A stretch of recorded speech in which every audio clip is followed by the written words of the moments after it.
I would say let's check in with our participants. One of them, or two of them, are in Porto, Nuno and Susanna. Can you hear me and see me?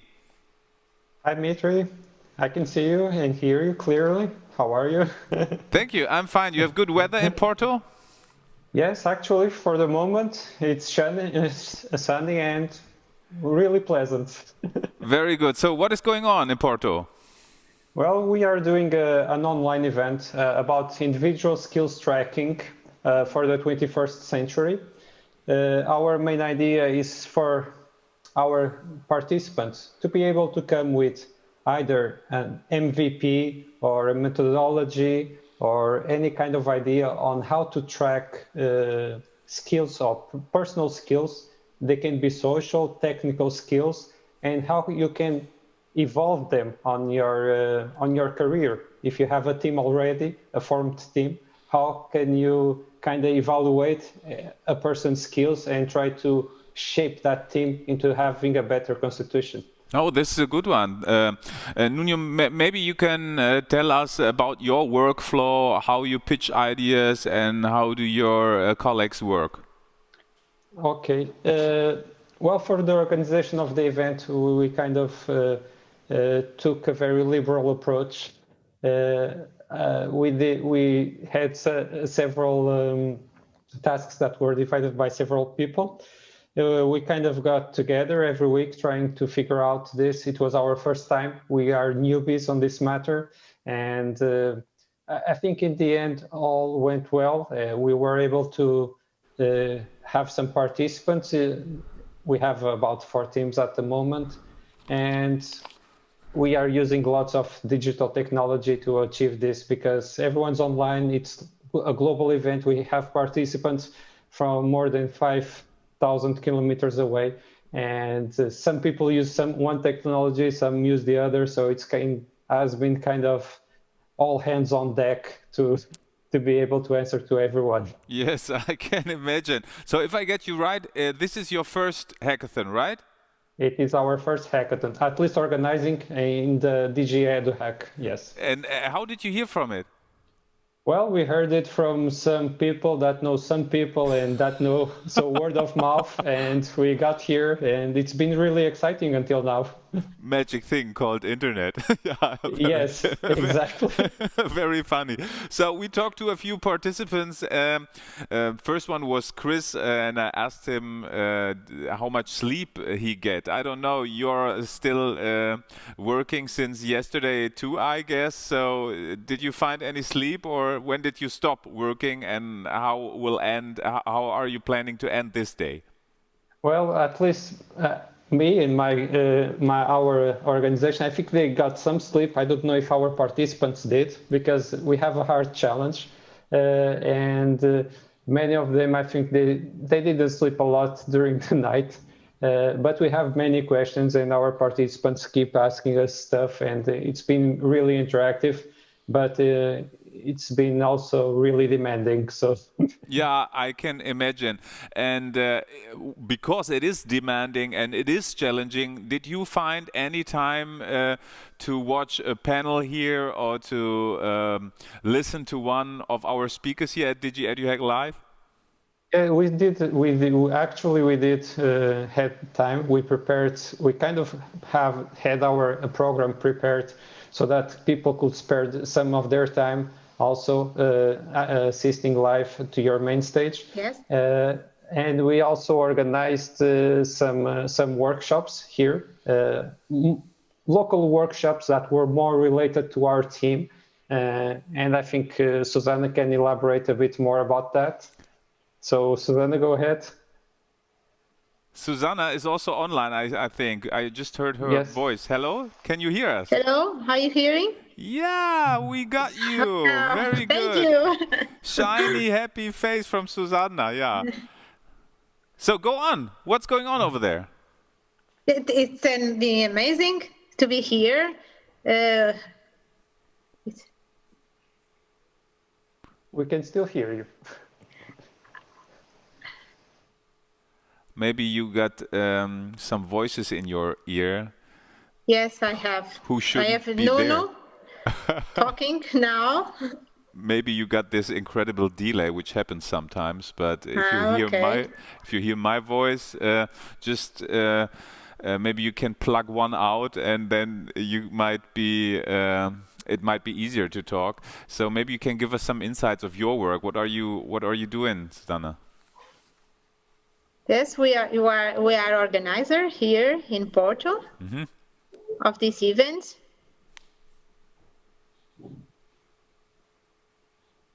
Okay, this should be working maybe in a while. So we try to get back to Nuno. Nuno, maybe you Yes. can tell us about hackathon culture in Portugal. It was your first hackathon, but in this time when you decided to take a part here at DigiEduHack, maybe you get in touch also with other people who did hackathons before. Yes, it's our first organization, but I've been in contact with some people that have organized hackathons in the past. We tried to take an approach that was a little bit different. We didn't want to have a final product. So most of the hackathons I've been related to, they are more directed to some kind of final goal. So people know what they should expect in the end. We had a more open-minded challenge here. We don't know what the result will be, and we wanted our participants to be really creative and come up with something new that could kind of fulfill our challenge, but in some different ways. And yes, we have lots of hackathons here, and I think at least since I'm in DigiEduHack, I've been contacted by several other organizations, so it's quite active. Yeah, and it is good to hear. So we give Susanna another try. Maybe it is working. Susanna, maybe you can tell us about your challenge. So, what about our challenge? Our challenge is individual skills tracking for the 21st century. And what we have in mind is or the main goal of this challenge is to develop a solution to tackle these skills, behaviors, and attitudes that people demonstrate when they are working in group. And that's it. It's our goal to in this challenge. And do you see like any difficult situations to get to the point or to achieve the goal? So since it's the first time, the difficult situations we have always. First, difficult situations was having all these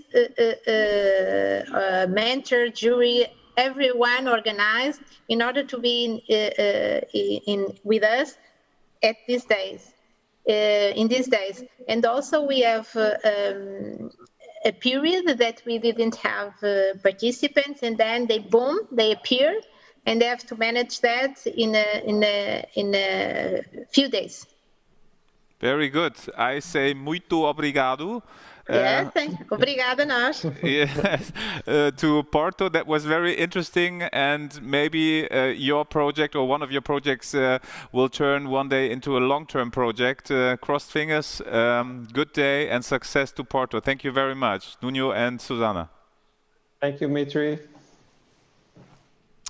And we switch back to Germany. From Porto, we go to Ulm, and there we are going to talk with Christine Kühn. Hello, Christine. Oh, we see that you may be muted. You are muted too. Maybe you can. Oh, sorry. Hello to Berlin. I'm so sorry. Yeah, but Christine, this is a running gag since the beginning here with the muted button. So it's okay, totally okay. So we heard that you are an associated university with TU. With SemesterHack, you are a partner associated with SemesterHack. Maybe you can tell us more about it. Yeah, we are partner of DigiEduHack, and it's our second hackathon this time. And we're really, really glad to be part again, because normally we couldn't have taken part because we are into a research project and should be in Croatia. But therefore, lucky we are somehow that we're not in Croatia, but could take part in the hackathon. And we're glad to be a partner. And therefore, our topic is communication and design for intercultural understanding, and that's the challenge we're working on. So what's the approach there? My students decided that they would like to work out a guideline.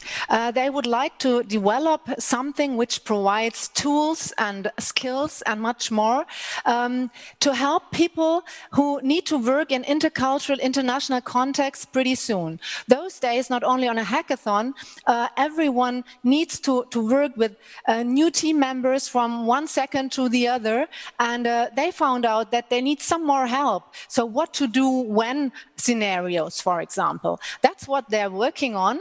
It's a group of 9 students, and they have, meanwhile, it's 15 people all in all, because they got some help and input from experts from the hackathon, which is the most exciting thing of those hackathons, that you get all this expertise from others, and they really, really love to work on the idea with the input from all these inspiring people.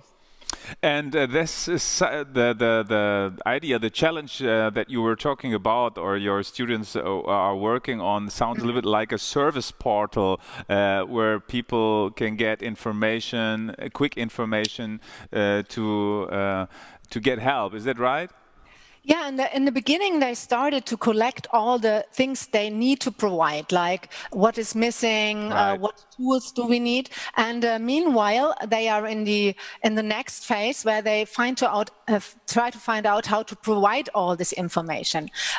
It will work out like a sort of micro-learning tool where you pick all the information you need, so that it's not like a guideline where you need to start reading on one point and then ending up at the end and being tired and not knowing what to think about. So that's what they are planning in the moment. Let's look behind the curtain. You are the teacher, you are the professor, and then there are your students. So how do you communicate? Is it like eye-to-eye communication, or how does it work? It's a mixture. Every morning we start in a team meeting, sort of. So we use our university platform Teams, where they have their rooms to work in, and then in between we communicate just by chatting and messaging. And if they need my help, I go in and I supervise the process, but the rest of the time they really organize themselves, because for us it's very important that it's not the professor who tell them what to do, that it's a organized project for the students, from the students, for other students. So how was it then yesterday when we gave the kickoff here for the education hack? So was it like at 10 o'clock and then you said go? More or less. I mean, we started in Berlin. With the semester hack. We already started on Monday with the team building. So we already get connected in the team the days before. So we met for the live stream yesterday at 9:30, and my students already announced a breakfast in their virtual room. So they invited everybody who wants to work with them for a little kick-off breakfast to learn more about each other, and then they started working. So we had the live stream first, and then we started with a virtual breakfast, and then started working, and okay. The flow began. Yes, the impact of COVID on digital education, we were talking about it yesterday in all the panels, and we'll do it still today. So maybe you can describe the situation at your university, what happened there, and how you deal with it. Okay, we started with the digital learning in the summer semester already. It turned out quite well because we have small and structures. So all the lecturers and the professors changed into online teaching pretty well. We started the winter semester already in October. So we had 4 weeks of regular teaching already, but get prepared for the change as well. What we do, because I'm doing e-teaching for quite a long time now, so it's not that it overwhelmed me this summer semester. So we learned from each other. We learned from the students. The students helped us to become better in online teaching, and so it's a process, and it works out well. Very good to hear. It was a pleasure talking to you. Please say hi to your students and all the best for the hackathon. Thank you very much, Christina. Yeah. Greetings to Ulm. Thank you very much that we'll be part of it. So have a great day too, and bye. Thank you. Thank you. Bye-bye. And now we try to get in touch with a participant in Nigeria. Hopefully the connection is good. We tried. Hello to Nigeria. Can you hear us? Hello, I can hear you. Good afternoon, Berlin. Yeah, we hear you as well, but maybe the connection is not too good, but we try to... your name is Binta, right? Yes, I'm Binta Mustafa from Nigeria. What are you working on, Binta? We're working on how to promote STEM classes online for Nigerians. STEM, science, technology, engineering, and mathematics. Okay, and what about the internet connection in Nigeria when you follow a live stream like more than 20 hours like DigiEduHack offers right now? Is it possible, or how does it work? Yeah, we find a way to use alternative tech platforms. WhatsApp is excellent, but we've been on a Slack workspace, and then we try to make the most of what we can do at night when the internet connectivity is better. Yes. So it's been pros and cons because it helps you to maximize the use of your time. Yeah, Binta, maybe you can tell us about the participants. How many people are working there in the hackathon? We have 9 registered officially, 9 teams. There was 3 physics, science classes, especially practicals. As you are aware, since the COVID-19, schools have been closed in Nigeria since March 2020. Oh, yes.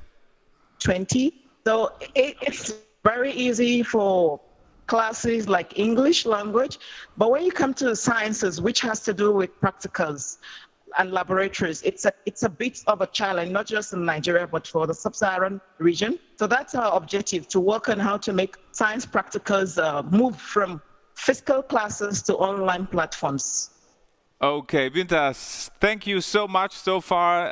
Unfortunately, the connection is not so good, so maybe we try it later. Thank you very much, and all the best for you and your challenge, okay?